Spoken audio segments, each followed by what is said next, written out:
This video alone will save you tens of thousands of dollars. We're going to talk a little bit about bakery layout, maximizing the holidays. Refrigeration is also extraordinarily expensive. What's going to happen when you're done with your mix? Task switching is an efficiency killer, and organization is critical in all of this. We borrowed around $800,000. If we don't honor those commitments to these banking relationships, we have everything on the line. Our house, our bakery equipment. It's one thing to use other people's money to grow. It's another thing to use other people's money to survive. Why would you take the risk to build, say, $1 million bakery if you don't have $1 million of sales to support it? There is a much higher chance of failure because you have to pay the bills for that space. How do you transfer those sales logically into your production system so that your teams can be organized, that you can buy the right amount of ingredients perhaps a week before that order is placed? The more you leave up to chance,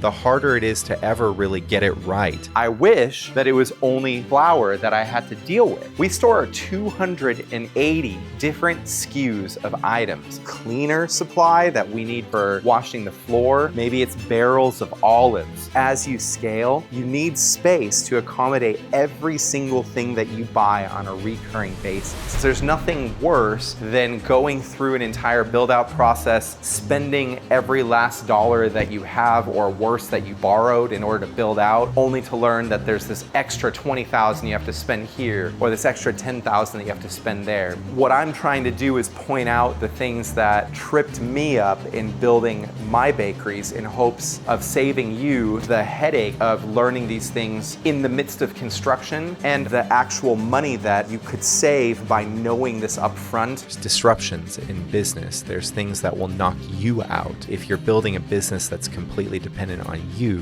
what are you going to do in those moments? Is it just simply shut down? That isn't a viable answer. You should know what your goal is. For us, we're trying to build something that's still going to be around decades from now. Proof has always been about community, grit, and an unwavering belief in doing meaningful work. We continue to receive messages from people around the world who had been following our YouTube channel and starting their own bakery businesses. To date, we've heard of around 500 startup operations getting off the ground, inspired by our story. Why are we doing this in the first place? The joy of baking, the joy of acquiring new skills, the joy of just growing in general. Every role matters. Skill-based roles can make or break everything that happens after the mix. This is a journey, not a final result. Get processes that are time-sensitive started. The skill required to handle ambient bread is higher.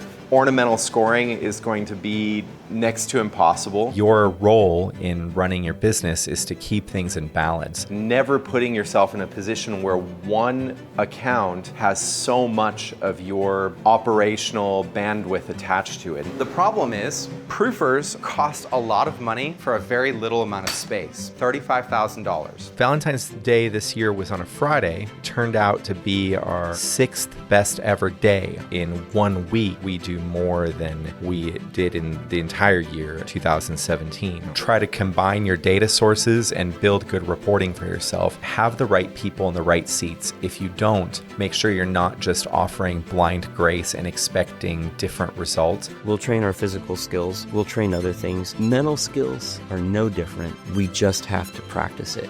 Checking equipment as you go is important. Keep the space clear and organized. And hopefully some of the insights will help you avoid some of the traps that we have fallen into. Don't neglect this. Plan, plan, plan. And best of luck to you.